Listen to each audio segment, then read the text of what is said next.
warahmatullahi wabarakatuh.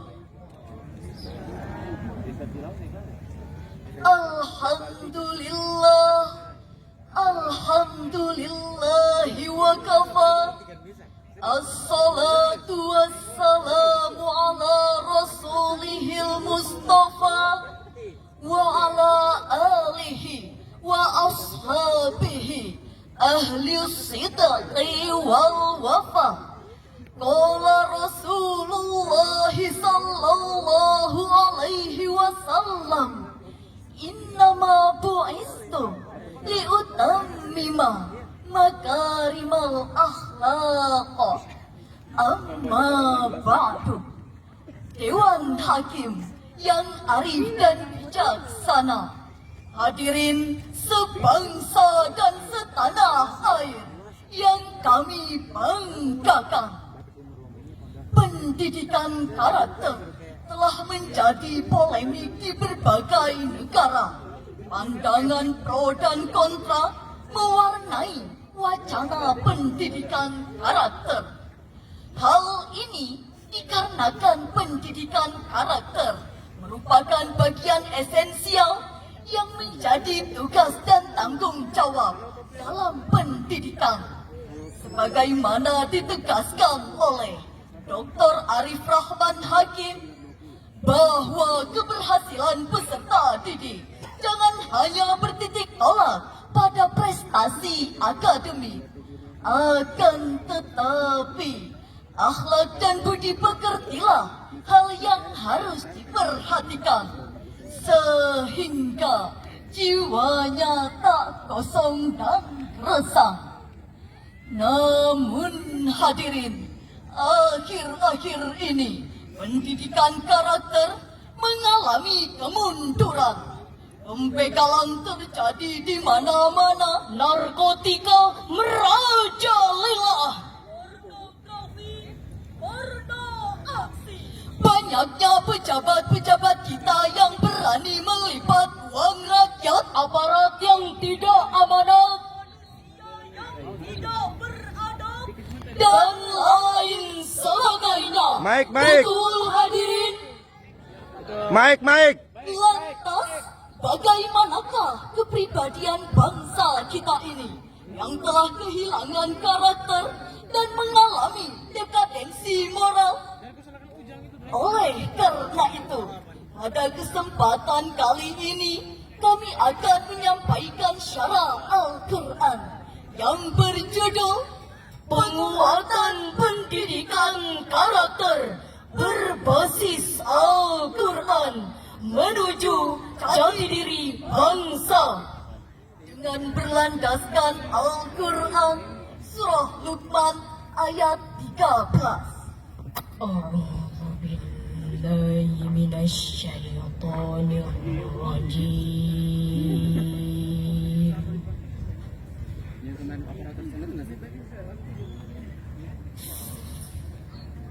Bismillahirrahmanirrahim.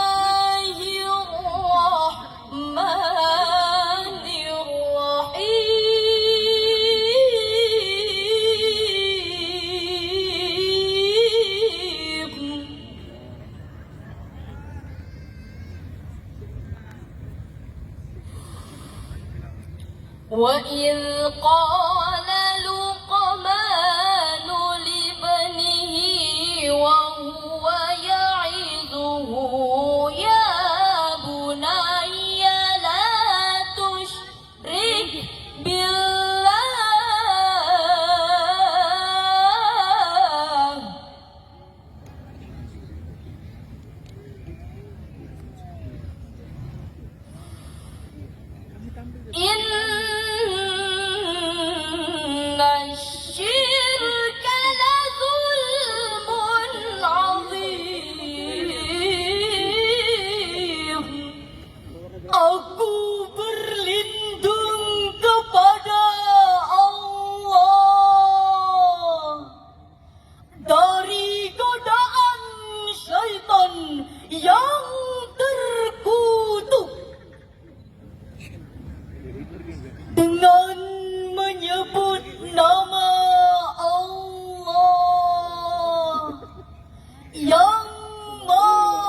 Dan ingatlah, ketika Luqman berkata kepada anaknya, ketika ia sedang memberi pelajaran kepadanya, "Wahai anakku, janganlah kamu mempersekutukan Allah.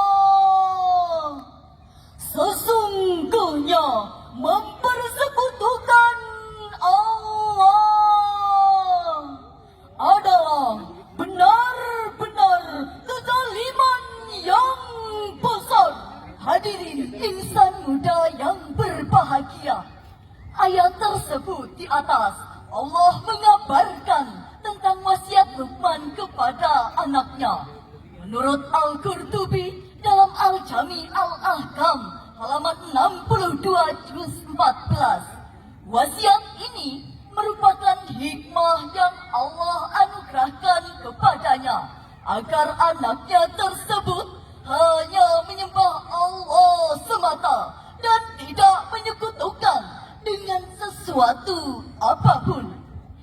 Ungkapan la tusyrik billah memberi makna bahwa ketauhidan merupakan materi pendidikan terpenting yang harus ditanamkan pendidik kepada anak didiknya.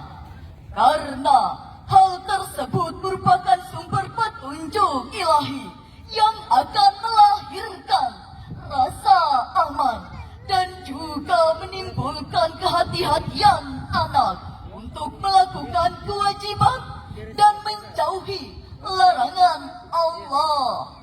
Al-Ghazali dalam Ihya Ulumuddin mengatakan bahwa pendidikan harus berlandaskan akidah dan komunikasi efektif antara pendidik dan anak didiknya yang didorong oleh rasa kasih sayang dan arahan agar anak didiknya terhindar dari perbuatan yang dilarang, sehingga jati dirinya terbina dan selalu terjaga. Hadirin yang dirahmati Allah, Al-Quran adalah kitab terakhir dan berada dalam penjagaan Allah Subhanahu wa Ta'ala. Oleh sebab itu, pendidikan karakter akan berkembang cepat hanya apabila dituntun oleh Al-Quran dan mengambil kebenaran darinya. Demikianlah menurut Harun Yahya dalam The Quran Leads the Way to Science. Lalu, bagaimanakah dinamika keilmuan dalam mewujudkan kepribadian umat dan jati diri Islam yang saat ini mengalami degradasi besar-besaran?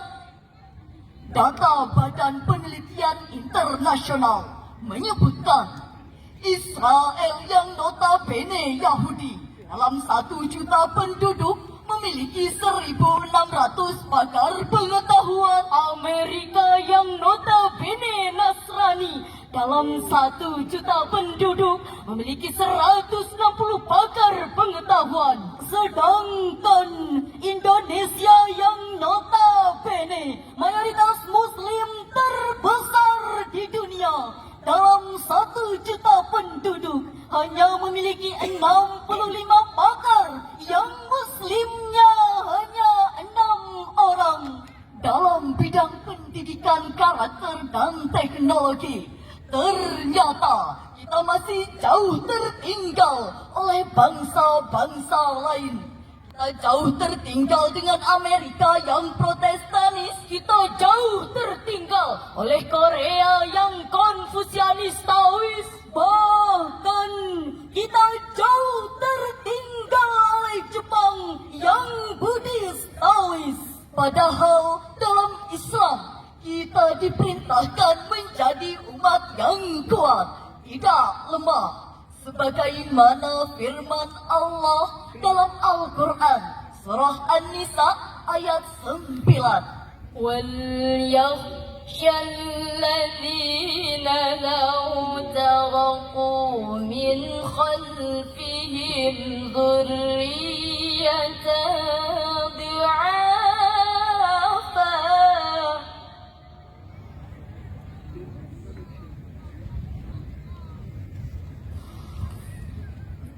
ذرية ضعافا خافوا عليهم فليتقوا الله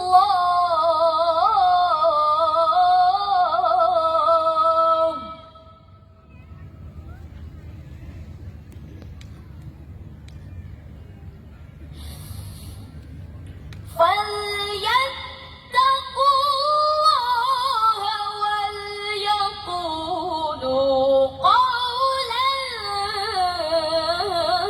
سديدا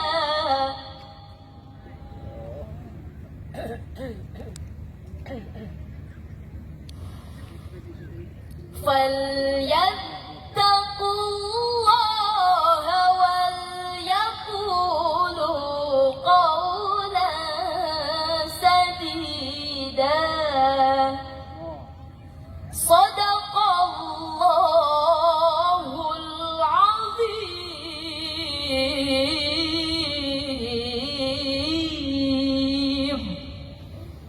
Dan hendaklah takut kepada Allah.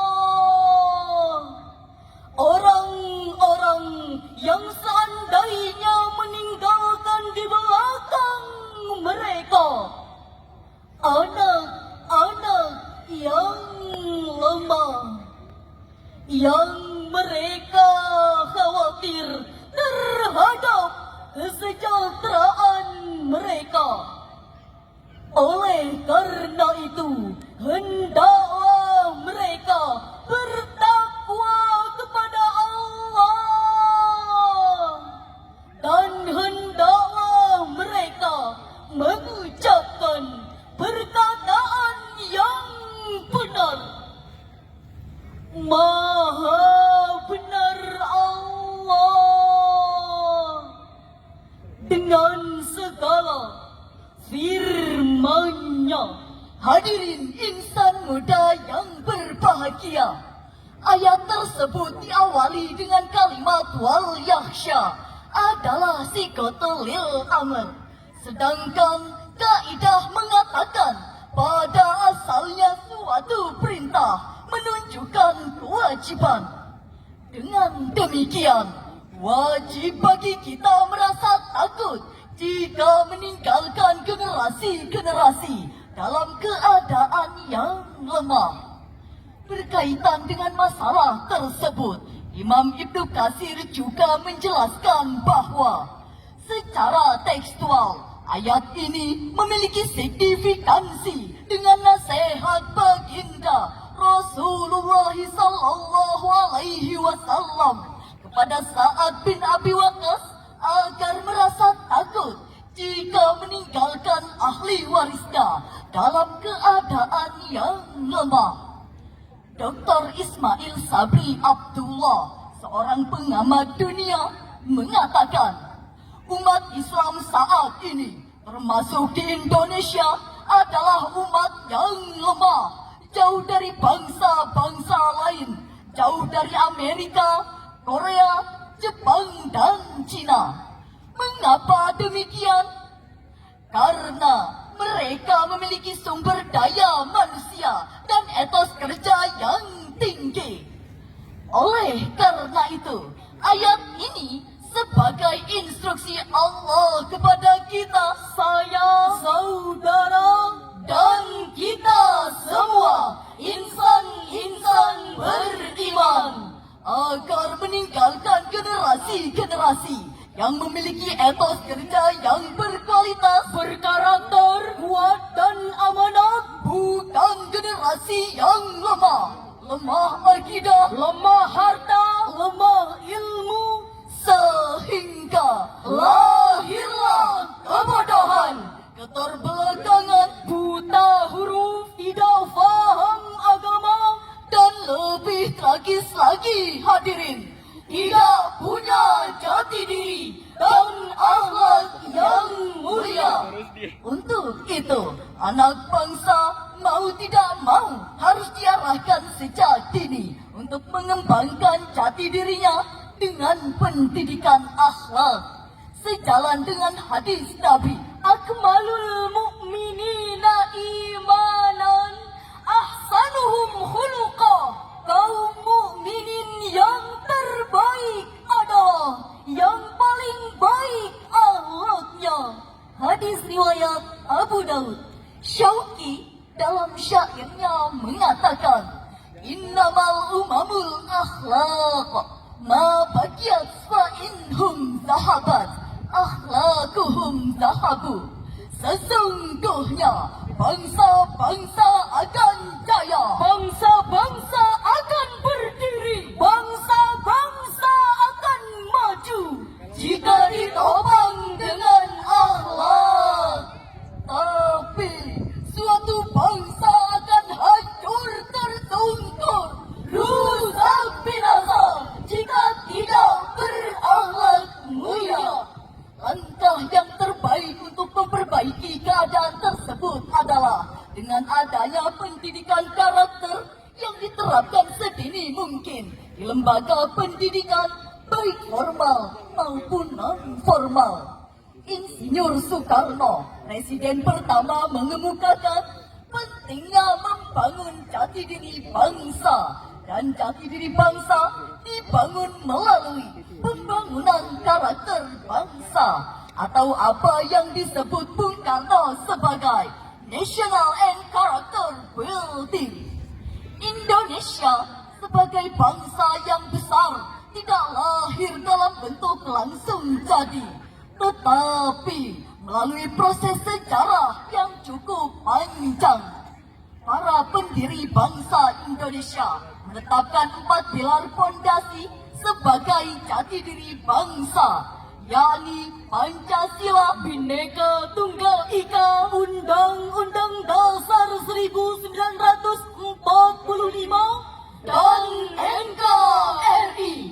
Penguatan pendidikan karakter berkorelasi dengan Pancasila karena Pancasila adalah sumber utama proses pendidikan karakter. Dengan 4 pilar tersebut, diharapkan jati diri bangsa akan lebih terjaga di mata dunia. Penguatan pendidikan karakter sebagai landasan untuk mewujudkan visi pembangunan nasional yang menunjukkan masyarakat berakhlak mulia, bermoral, beretika, berbudaya, dan beradab berdasarkan falsafah Pancasila. Hadirin jamaah Syarhil Quran yang kami banggakan, dari syarahan ini dapat diambil kesimpulan pendidikan karakter merupakan nilai yang diperlukan dalam menguatkan kelangsungan hidup bangsa yang nantinya menjadi pijakan yang kokoh sehingga berkembang menjadi pribadi yang berkualitas, memiliki akhlak yang baik, jujur, tanggung jawab, hormat dan disiplin, serta beridentitas membangun bangsa.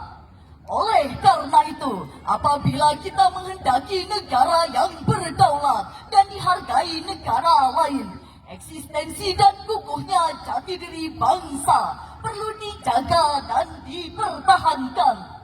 Sebelum kami tutup, satu pesan yang ingin kami sampaikan. Wahai para pemuda harapan bangsa, dengan lisanmu kau kobarkan semangat juang, dengan tanganmu kerja keras kau tunjukkan, serta dengan ilmu dan akhlakmu menjadi kekuatan membangun bangsa. Maka di pundakmulah tanggung jawab bangsa dipertaruhkan.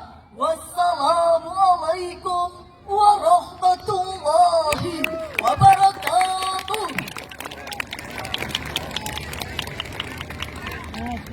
Takbir.